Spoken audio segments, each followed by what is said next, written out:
The early morning light filtered through the blinds of a modest apartment on the edge of town. Evan, a single dad in his late 20s, rushed to pack his 4-year-old daughter Maddie's lunch. In the living room, she danced in a tutu, pretending to be a princess, while Evan attempted to balance 2 jobs and fatherhood with a quiet determination. His second job, the afternoon shift at a high-end downtown bistro, was the hardest. He worked as a busboy, clearing dishes and wiping tables in the background while waiters earned tips and praise. Still, it paid just enough to keep them afloat.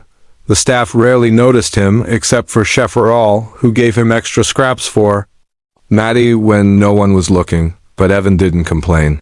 He came in early, stayed late, and never let his personal life affect his work. Until that Sunday.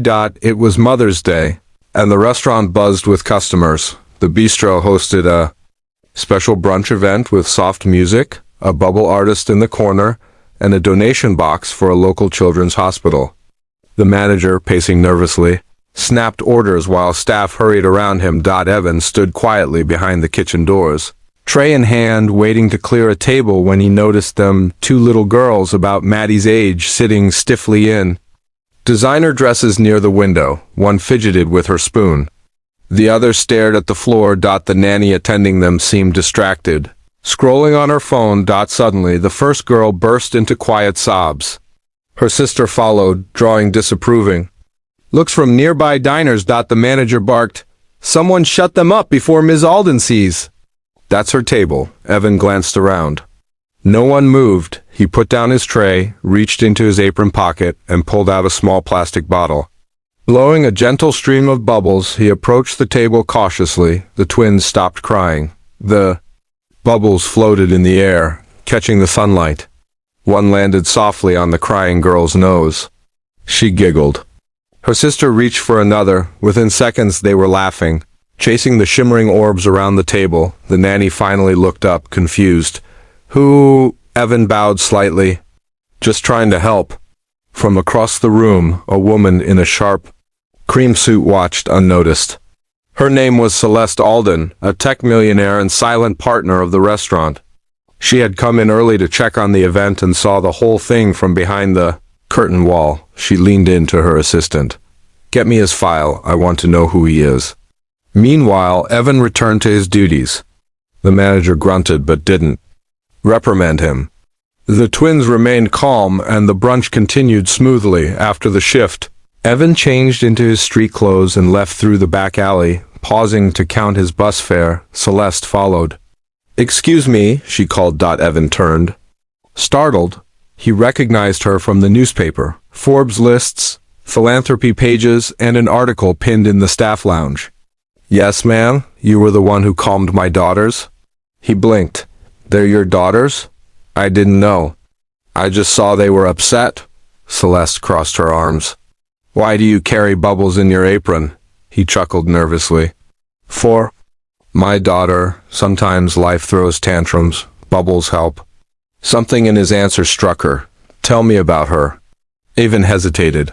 "Her name's Maddie. She's 4. Loves to twirl and sing. Her mom left when she was a baby. It's just U.S. now." Celeste didn't reply. She handed him a card. "Come to this address tomorrow, noon, bring Maddie."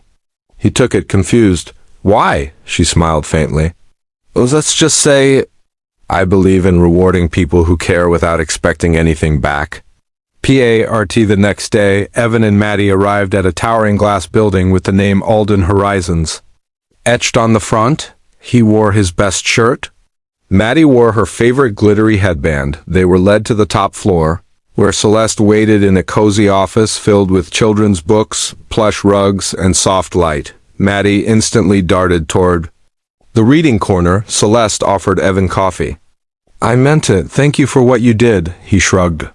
"Anyone would have—" "No," she interrupted. "I've seen people ignore children in tears. You didn't. You acted. That matters to me."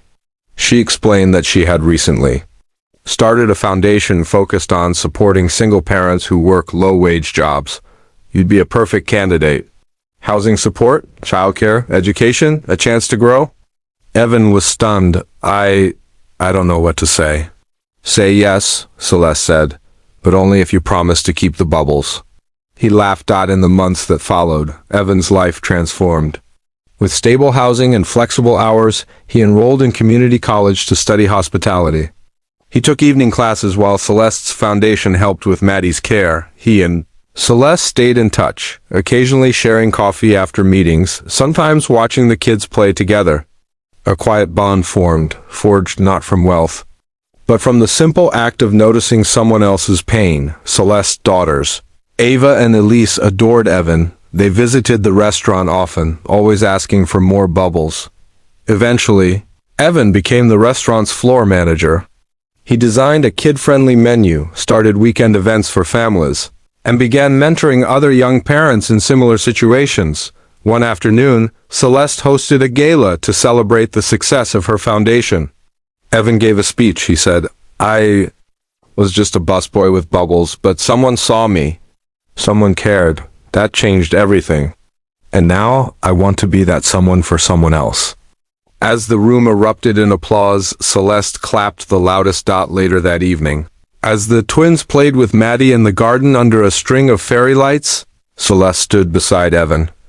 "Thank you for calming them that day," she said softly. He looked at her.